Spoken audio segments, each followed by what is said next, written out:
నిన్న వీకెండ్ రోజు WPL back to back మ్యాచెస్తో అందరం బిజీగా ఉన్న టైంలో ఒక సస్పెన్స్ మ్యాచ్ జరిగింది. India versus Bangladesh under-19 world కప్లో.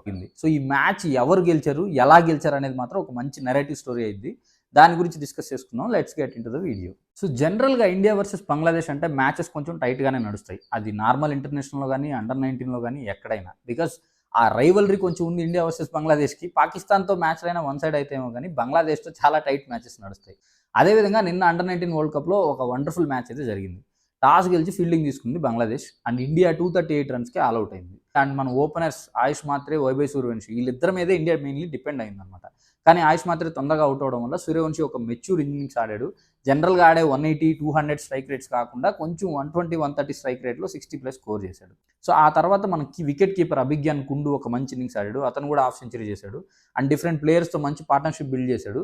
So Abhigyan Kundu and there is one more finisher, వీళ్ళిద్దరూ మంచి ఇన్నింగ్స్ ఆడడం వల్ల ఇండియా స్కోర్ 200 క్రాస్ అయ్యి 238కి ఆల్అవుట్ అయ్యారు. సో నెక్స్ట్ బంగ్లాదేశ్ ఇన్నింగ్స్కి వస్తే వాళ్ళు ఒక అద్భుతమైన స్టార్ట్ తీసుకున్నారు.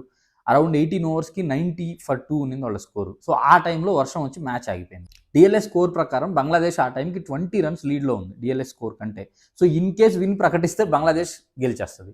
బట్ ఆ టైంలో ఓడిఐ క్రికెట్లో డిఎల్ఎస్ స్కోర్ ప్రకారం విన్ ఇవ్వాలంటే 20 ఓవర్స్ మినిమం అయి ఉండాలి. మనకు తెలుసు T20 క్రికెట్లో 5 ఓవర్స్ జరిగి ఉండాలి. సో అదేవిధంగా ఓడిఐలో 20 ఓవర్స్ జరిగి ఉంటుంది.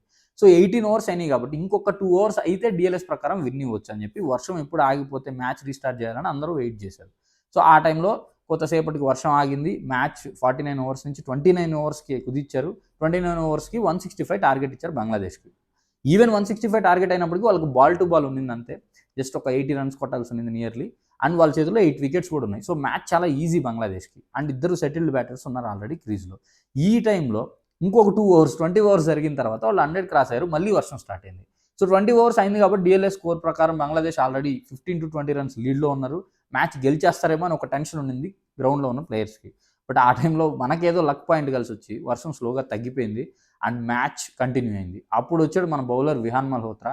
వండర్ఫుల్ బౌలింగ్ చేశాడు. మ్యాచ్ ఫలితాన్ని తిప్పేశాడు. అప్పుడు దాకా వన్ సైడెడ్ బంగ్లాదేశ్కి ఉన్న మ్యాచ్ ఒక్కసారిగా మ్యాచ్ టర్న్ అయింది ఇండియా సైడ్.